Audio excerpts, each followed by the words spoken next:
Salut à tous, ici Stéphane de forex-trader.fr. Nous sommes le 7 mai, samedi, fin de semaine. On va parler de l'euro comme d'habitude. L'euro-dollar, bien sûr. Bon, vous savez que je vais faire vite.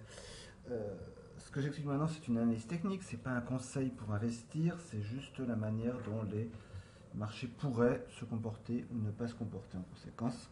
Je décline toute responsabilité en cas de perte financière de l'utilisation du contenu de cette vidéo. Je vous rappelle que les investissements sur le Forex sont très risqués. Il faut y investir uniquement de l'argent que vous pouvez vous permettre de perdre.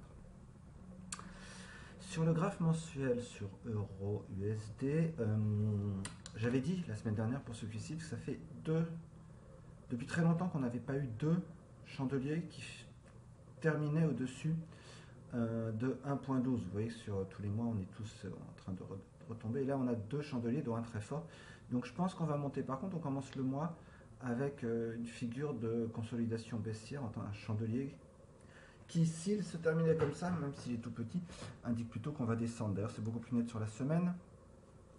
On a tapé sur la MAS 100 qui est là, et pour l'instant, on la rejette au point de dire qu'on est peut-être en train de faire un reversal.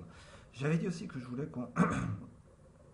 Je proposais d'acheter les cassures de 1.14.5, mais de vendre les rejets de 1.14.5 au minimum vers 1.13.3. Et je pense qu'on est à peu près dans ce genre de situation. Par contre, donc ça c'est la semaine. Par contre, si on regarde la semaine, on est quand même en train de monter. On voit sur les MS de court terme qu'elles sont en train de monter vers le haut. Donc si on passe en journée, on voit très nettement au niveau des MAS 200, 100, 55, 40, 20 qu'elles sont en train de s'orienter pour une tendance haussière. Et on voit effectivement qu'on a cassé. On est en train sur le graphe jour de faire des plus hauts qui sont tout le temps plus hauts que le précédent et des plus bas qui sont tout le temps plus bas que le précédent. Donc pour moi, sur le graphe jour, je me dis qu'on est dans une tendance haussière, qu'on est dans une consolidation très nette. Je ne sais même pas pourquoi je ne l'ai pas pris ici, parce qu'on était au-dessus d'un 14,5. Ici, donc le 3, on a eu une étoile filante et elle est suivie d'effet, on continue à descendre. Mais on arrive maintenant sur un paquet de supports. Il y a un support vers un 14, on est en plein dessus. Il y a un support vers un 13.3, c'est celui qui nous a fait pendant assez longtemps le support du range ici.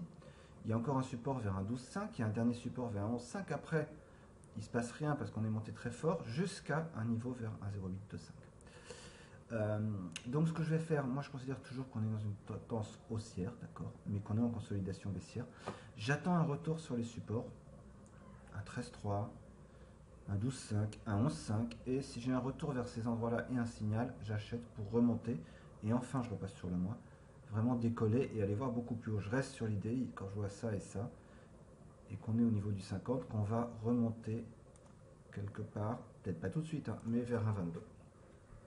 Pour retester cette MS 200 qu'on a cassé sans aller la rechercher et la retester, alors qu'elle avait fait très bon support, elle était très bon support ici.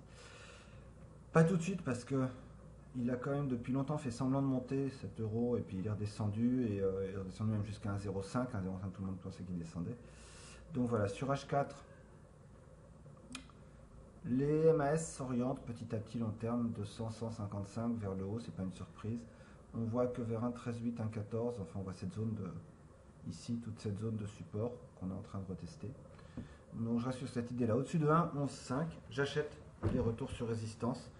Et je trade en mettant un trading stop de, je sais pas, il faudrait voir quelle est l'ADR, je crois que c'est de l'ordre de 100 quelque chose. Donc je mets un trading stop de 50 pips et je le laisse monter dans l'espoir qu'il va finir par vraiment passer ça et exploser vers le haut. Si on passe sous un 11,5 par contre, si on passe sous cette ligne là, je vais sûrement essayer de vendre pour retourner vers un 0,825 et un 0,5 en dessous. Voilà, c'est ce que je voulais vous montrer. Je vous souhaite une très bonne semaine de trading comme d'habitude. Et puis on se dit à très bientôt pour une nouvelle analyse sur forex-trader.fr. Au revoir.